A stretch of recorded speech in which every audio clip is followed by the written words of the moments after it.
Mesdames, Messieurs, peuple congolais, chers membres de la diaspora, individuellement et collectivement, du nord au sud, de l'est à l'ouest et au centre, tant au niveau citoyen qu'intellectuel, politique, militaire, religieux et ou spirituel, je vous informe que j'ai une bonne nouvelle à vous annoncer. En effet, le saviez-vous que tout s'écroule autour de Paul Kagame du Rwanda? Le savez-vous que depuis le génocide rwandais de 1994, le Rwandais dans les pays d'Afrique centrale et australe et toute l'Afrique savait que c'était un petit pays perché quelque part à l'est de la République démocratique du Congo, en Afrique centrale ou équatoriale, qui n'avait pas beaucoup d'influence à l'échelle continentale. C'était un tout petit pays.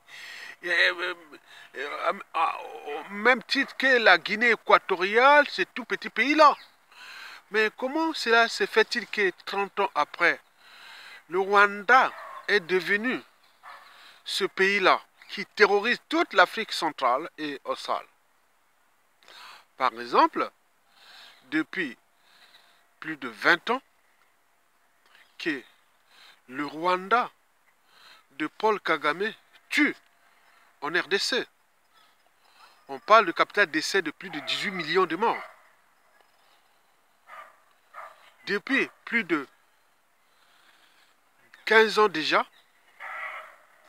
que le Rwanda sème la terreur sur l'ensemble d'Afrique centrale, et notamment en Angola. Vous avez vu, Joao Lorenzo a failli perdre son pouvoir dernièrement. On parle de c'était les Tutsi Power qui ont voulu prendre le contrôle de l'Angola. Et c'est pour cela que Joao Lorenzo obtempère aux injonctions de Paul Kagame. Maintenant que Paul Kagame est dans la nasse, bon, ben, peut-être ça va lui donner un peu d'oxygène. Bon, vous savez aussi chez nous au Congo-Brazzaville, avec la Françoise Joly, qui est déjà presque le numéro 2 du pays après Sassou Nguesso, cette franco-rwandaise, la conseillère des chambres de Denis Sassou Nguesso, c'est déjà la voix des Rwandais là. Et nous, on a vendu nos terres. Vous imaginez? Et au Centrafrique, où ils sont allés jouer au Rombo, et même d'ailleurs, la deuxième femme de Touadéra, c'est une Rwandaise. Donc c'est la voix des Tutsis là. Et n'oublions pas au Mozambique, en Afrique australe. Là, ils s'aimaient aussi la terreur. Et mais là-bas, ils se sont révoltés. Non, certainement pas, on ne veut plus voir ces génocidaires là chez nous. Vous voyez que ça chauffe au Mozambique.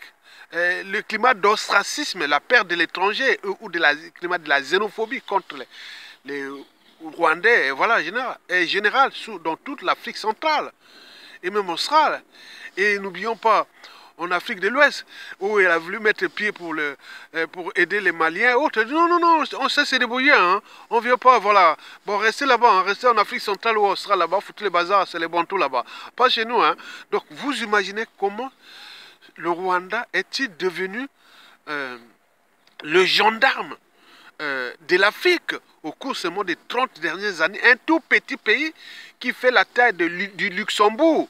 Chez nous, au Congo-Brazzaville, il fait la taille de la région ou le département de la Bouenza. 30 000 km, 28 000 ou 30 000 km carrés seulement. Mais qui terrorise l'Afrique. Mais pourquoi? Parce que quand c'est flou,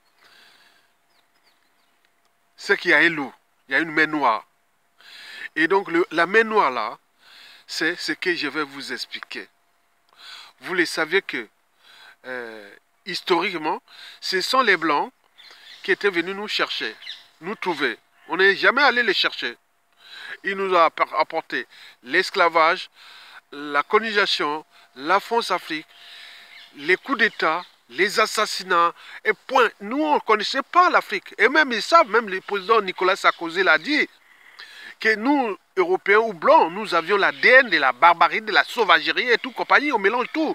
qu'on est humain, en même temps sauvage, barbare, et tout ce qu'on a semé qui est désolation sur l'ensemble de la planète depuis presque déjà ces 400 ou 500 dernières années. Et donc là, comment le Rwanda pouvait-il avoir cette force-là, cette énergie-là, ce pouvoir-là, de terroriser toute l'Afrique centrale et australe, mais également massacrer, et autres sans jamais être inquiété. Paul Kagame n'a jamais été traduit à la CPI et autres. Mais quoique, vous savez que toute chose a un départ et un terminus. Tout a un début et une fin. Donc on ne peut pas éternellement faire du mal aux uns aux autres comme ça. Ça n'a jamais existé. Ça dure un temps. Ces choses-là, ça dure un temps. Après, quand ça change, tout a changé. Et donc, nous avions su que le Rwanda sème la terreur. Si le Rwanda sème la terreur en Afrique, mais parce qu'il y a une main noire qui est là. Le grand Sam, les Américains et autres. Et c'est ce que je vais vous expliquer. Parce que sans les Américains, Paul Kagame n'aura pas Paul Kagame. Et donc, mais là, vous savez, c'est eux, ce sont des rapports de force. Quand ça inverse, ils peuvent te lâcher comme un vaurien, comme une merde. Voilà, ça s'est passé. Ils sont sans scrupules. Vous savez que l'ADN de l'Occident ou des Blancs, c'est la compétitivité, hein, les rapports de force. Hein. Ils ne savent pas, ils ne connaissent pas, ils n'ont pas le langage des relations gagnant-gagnant. Non, quand vous parlez des relations gagnant-gagnant, ils ne savent pas, ils ne connaissent pas ça. C'est comme le code génétique, c'est comme le code de votre portable ou la maison ou le code de votre carte bancaire, tout compagnie. Vous ne connaissez pas vous-même, c'est comme ça. Donc ils ne connaissent pas le langage gagnant-gagnant. Non, non, c'est le plus fort qui gagne. Et c'est pour cela que je vais vous expliquer pourquoi Elon Musk, proche du président Donald Trump, inquiète désormais Paul Kagame. Inquiète désormais Paul Kagame. Grave. Ce n'est pas sorcier. Commençons déjà par 3 mots-clés. Conflit d'intérêts, ADN et jeu d'échecs. L'ADN déjà. Vous savez, l'ADN occidental, ce sont les rapports de force, la compétitivité. Voilà, le plus fort gagne, c'est tout. Vous savez ce qui se passe en Afrique et notamment dans le Sahel, entre le Mali, le Burkina Faso, le Niger. Mais pour les Occidentaux, bon, ben, ils sont un peu pris dans le... Voilà, ils n'ont pas les forces. Donc ils cherchent, ils trouveront. Donc ils font comme ça. Si vous ne laissez pas, restez pas en éveil, un tôt ou tard, ils vont vous broyer. Donc c'est comme ça. On ne peut pas... Voilà, il n'y a pas de gagnant-gagnant. Non, c'est des rapports de force. Mais pour l'instant, les rapports de force dans l'AES sont du côté de l'AES et donc du Sud global, dont la Chine, la Russie. Mais là, ils cherchent. Ils vont trouver. Ils cherchent. Bon. Deuxièmement, il faut retenir ce qu'on appelle les conflits d'intérêts. L'Occident n'est régi que par des conflits d'intérêts. Quand vous pensez à l'Occident, pensez tout de suite aux conflits d'intérêts. Ils peuvent être internes ou externes entre eux. Des conflits d'intérêts internes ou externes entre eux. Devant l'Afrique, quand ils viennent là, ils ont déjà leurs conflits d'intérêts entre eux. Tu comprenez? Mais également contre nous. Donc, on arrive au 3e mot-clé, jeu d'échecs. Si vous pensez les relations entre nous, l'Afrique et l'Occident, pensez toujours au jeu d'échecs. Le jeu d'échecs, c'est un jeu cérébral. On place ses pions. On fait tomber les pions de l'adversaire. Et certains sont même couronnés. Parce que quand vous couronnez le pion de l'adversaire, vous pouvez le déplacer, faire déplacer à volonté dans le jeu. Par exemple, la France-Afrique a déjà couronné chez nous Denis Sassou Nguesso. Il peut le faire déplacer à volonté. Et celui-ci a couronné les anciens pions du président Pascal Lissouba, qui les fait déplacer à volonté. Les Tchatima Biala et autres. Et même les enfants de ces victimes, comme les Tissé, les Kolela et tout, les Boubakas et tout, ils les déplacent à volonté. Donc il faut penser à ce jeu d'échecs. Voilà les 3 mots-clés que vous devez retenir dans la suite de cette vidéo. Donc conflit d'intérêts, ADN et jeu d'échecs. Explication. Dès 1970 à peu près, même au début de 1960, bon, la France-Afrique avait déjà Sassou Nguesso. On est bien d'accord. Mais celui-ci fut placé par la France-Afrique. Mais lui, il avait très bien compris que pour gagner dans ce jeu d'échecs avec l'Occident, donc il faut faire gagnant-gagnant, c'est-à-dire il partage le magot de l'État congolais à tous les partis politiques de France.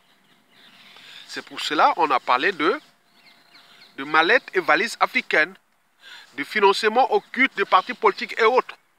C'est ce que Sassou Nguesso faisait toujours. Il a toujours donné l'argent à la gauche, à la droite, même à l'extrême gauche, à l'extrême droite, pour qu'à chaque élection en France, il est tranquille. Vous cherchez, ah oui, nous sommes du côté de la droite parce que les socialistes nous ont trahis et vous allez sur la droite, bon, ben, Sassou est là. Les socialistes sont là au pouvoir et vous financez la droite et vous allez sur les socialistes. Bon, vous pouvez mélanger ça, vous serez toujours dans là. On a bien expliqué, Robert Bourgi a bien expliqué, même les livres des Paysans, la République des Mallettes. Et donc, c'est que Sassou a toujours joué. Et donc, ce jeu d'échecs là pour la France-Afrique, c'est garder, se protéger ses pions. Ils ont damé Pascal Lissouba parce que c'était un pion qui ne correspondait pas à ses intérêts, conflit d'intérêts. Puisque la démocratie en Occident, c'est la compétition des groupes d'intérêts. C'est la compétition des groupes d'intérêts. Et donc, si vous ne pouvez pas comprendre comment fonctionnent ces groupes d'intérêts, bon, vous êtes, voilà, souvent ce sont des intérêts privés. Et donc, Sassou Nguesso connaît ça très très bien depuis la nuit des temps. On arrive à l'échelle de la République démocratique du Congo. Vous savez que c'est la vache à lait des minéraux et des terres rares au monde. Quand vous voyez la République démocratique du Congo, là, 2 345 500 km², au premier rang mondial de tous les classements, des minéraux et des terres rares indispensables ou obligatoires aux technologies civiles, aérospatiales et militaires au monde. Donc ce pays-là ne sera jamais tranquille.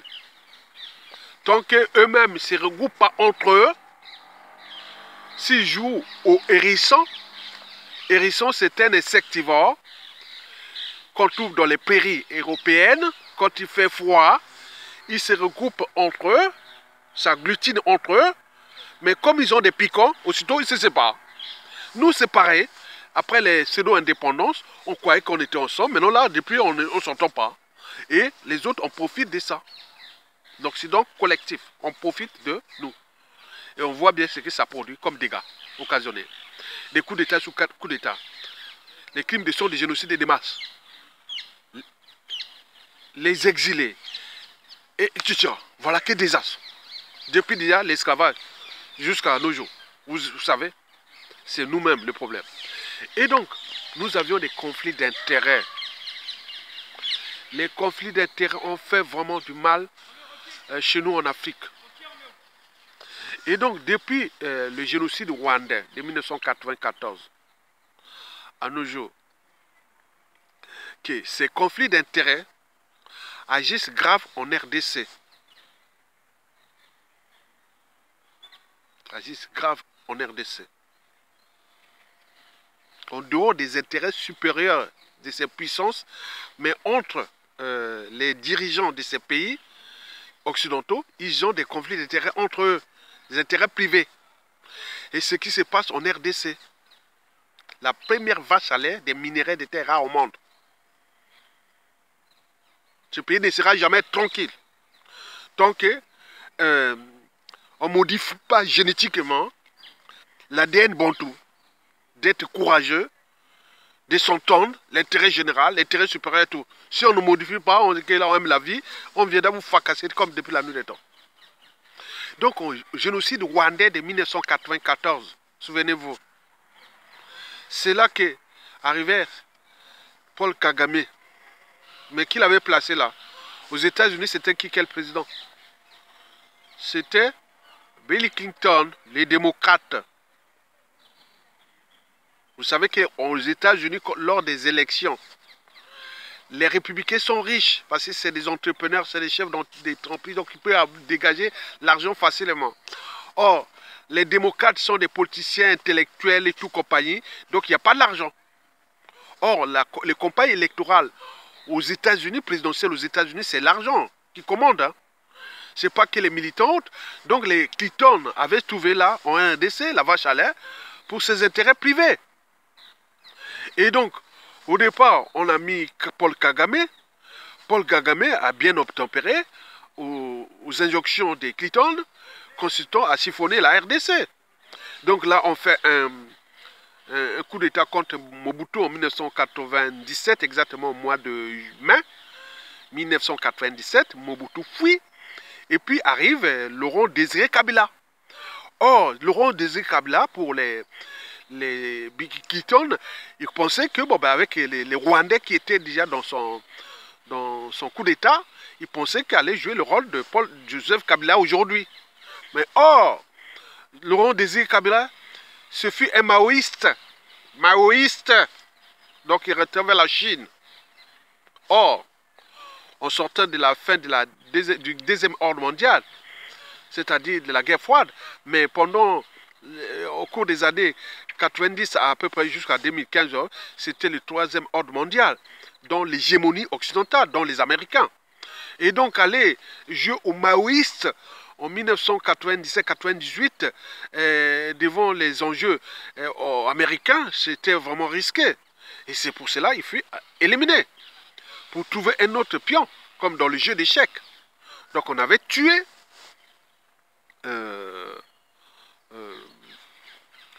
Laurent Désiré Kabila pour placer Joseph Kabila, qui correspondait exactement à ce que les Clinton pensaient pour leurs intérêts, les démocrates et autres, pour avoir la vache à lait de financement des partis politiques et en s'enrichissant. Et donc ils avaient placé Joseph Kabila. Vous savez, aux États-Unis, il est arrivé sur l'élection vraiment problématique de 2000 là, aux États entre Al Gore et George Bush fils, mais les démocrates s'inquiétaient, mais ils ont perdu. Mais comme les États-Unis, ils ont, bon, entre les Bush, bon, les sons qui tournent dans, c'est debout avec ses affaires en RDC, étant donné que, bon, ben, les intérêts américains sont préservés, bon, c'est pas grave. Donc, les démocrates, on continue à faire les affaires en RDC sous la présidence de George Bush fils, c'est-à-dire de 2000 à 2008, avant d'arriver d'Obama, en 2008. Donc pendant ce temps, les Clinton continuaient à faire les affaires avec Joseph Kabila, qui était devenu vraiment, c'est l'homme des démocrates américains, et donc ça s'est passé comme ça. Et là, on arrive en 2008, Obama arrive au pouvoir, c'est-à-dire les démocrates, malgré toutes les tensions, les insultes, même racistes et autres, que les Clinton s'inquiétaient. Ils disaient, ah tiens, Obama est originaire quelque part d'Afrique équatoriale, puisque son papa était Kenya. Donc les démocrates des Clinton s'inquiétaient, d'où les insultes au niveau de ces présidentielles-là entre Hillary Clinton et Obama, à les dénigrer autres. Maintenant, à la fin, bon, ben, écoutez, bon, Obama finalement gagne et on tempère aux injonctions de Clinton. Il laisse Hillary Clinton secrétaire d'État. Donc, les affaires continuent au Rwanda et en RDC en tuant les gens, en volant tout. Donc, Barack Obama avait lâché, comme l'a lâché la Libye et autres, il n'était vraiment rien du tout pour l'Afrique. Donc, il a lâché. Et donc là, il continue à tuer les gens. Et donc, on arrive jusqu'à l'arrivée de Donald Trump en 2016. Et c'est là que tout va se chambouler. Puisque entre démocrates et républicains, il y a des conflits d'intérêts aussi. Donc, les républicains comment on appelle, Donald Trump, on dit à un moment, il faut arrêter ce truc-là de Donald Trump, là, voilà, les démocrates qui exploitent la RDC et qui volent, qui tuent et autres. Bon, donc les Clinton étaient quand même grillés. Et donc là, Hillary Clinton perd l'élection et c'est Donald Trump qui gagne. Et à ce moment-là, il dit stop les Joseph Kabila. C'est comment on l'appelle Donald Trump qui avait dit niet, Joseph Kabila. C'est fini, hein? C'est fini. Vous savez qu'il avait reporté l'élection depuis 2015, 2016, 2017. Mais quand Donald Trump arrive là, pouf, il le vire. Donc on va trouver une compromission à l'occidental. On va trouver celui qui n'était pas impliqué ou mêlé à des intérêts démocrates en RDC, ce fut Félix Tshisekedi. C'est pour cela que Donald Trump va imposer Félix Tshisekedi. Et la Force Afrique et tout compagnie vont obtempérer. On arrive là. Mais non, depuis que Joe Biden était revenu au pouvoir en 2000, comment on appelle, en 2020, bon, Félix Tshisekedi était encore dans la merde, quoi. Et comment on appelle, Paul Kagame était revenu en force dès 2020. Et c'est pour cela qu'il commençait à balkaniser la RDC, c'est-à-dire côté Est. Ce fut le Rwanda. Et côté Ouest, on avait donné cette mission à Joao Lorenzo maintenant. Et c'est pour cela que le 13, 14, 15 octobre, le président Joe Biden devait se rendre en Angola pour les rassurer que si et seulement si Kamala Harris gagne, ton pouvoir sera conservé et que voilà, tu vas, voilà, donc c'était comme ça. Mais quand ils ont vu les sondages et tout, compagnie, ce qui a passé, non. Il avait ajourné ce voyage-là. Et donc, depuis l'élection, ce sont c'est comme on appelle les démocrates dont les Kamala Harris a perdu les élections. Et donc là, c'était tout ce chambolo. Il y a panique à bord. Déjà du côté de Paul Kagame, puisqu'il est le pion des démocrates. Et donc, or, la RDC, c'est la vache à lait des minéraux. Or, Elon Musk qui veut amener les humains dans la planète rouge, à Mars, donc il a besoin des matières premières des technologies susceptibles d'envoyer ces hommes dans la planète rouge, Mars. Et donc il veut prendre le contrôle des minéraux de la RDC qui sont aujourd'hui gérés par les démocrates, les Clinton et les Paul Kagame et tout ça. Donc certainement, Paul Kagame sera viré, hein, il y aura des soucis. Et là, pour qu'on change de pion, on change de partenaire. Peut-être pour Elon Musk et Donald Trump, ils vont soit faire descendre Paul Kagame parce qu'il est trop grillé maintenant et trouver un autre pion au Rwanda et où mettre fin à ça. Donc la situation du Rwanda est la suivante avec Elon Musk et Donald Trump. C'est-à-dire, soit on change de partenaire rwandais, donc ce ne sera plus les Paul Kagame. Ça, c'est la première hypothèse. Donc, Paul Kagame, c'est pour cela que tout se chamboule là, tout se coule. Et deuxièmement, dis non, c'est stop. On n'a plus besoin du Rwanda qui vient siphonner les ressources de la RDC. Donc on met fin à ça. On traite directement avec la RDC, les partenaires de la RDC que nous avions choisis. Donc voilà la situation. C'est pour cela que Paul Kagame s'inquiète puisque les enjeux sont des matières premières. Ces matières premières de la RDC étaient contrôlées par Paul Kagame et les démocrates américains. Or les démocrates américains ont déjà perdu. Ils sont grillés. Ils sont vraiment vomis dans toute l'Afrique. Et même Kamala Harris qui devait peut-être, si était élu, et devait se trouver dans la situation d'Obama en Afrique. Et donc les gens n'en voulaient pas, l'Afrique ne voulait pas. Ils veulent seulement avoir un vrai blanc qui vient discuter avec un noir. Nous sommes des Noirs face à un Blanc. On ne veut pas des photocopies ni des contrefaçons et autres. On veut un Blanc américain qui vient discuter avec les Noirs américains, le continent noir africain. Hein? Le continent africain est noir. Tu viens discuter avec des vrais Noirs. Nous, on veut avoir les vrais Blancs qu'on discute quand c'est dans le monde occidental. Et surtout européen. On ne veut pas de contrefaçon. Dès qu'on nous envoie un Afro-américain, un Afro-européen, tout ça, c'est problématique pour l'Afrique. Donc on le connaît maintenant. Mais nous, on veut avoir du vrai.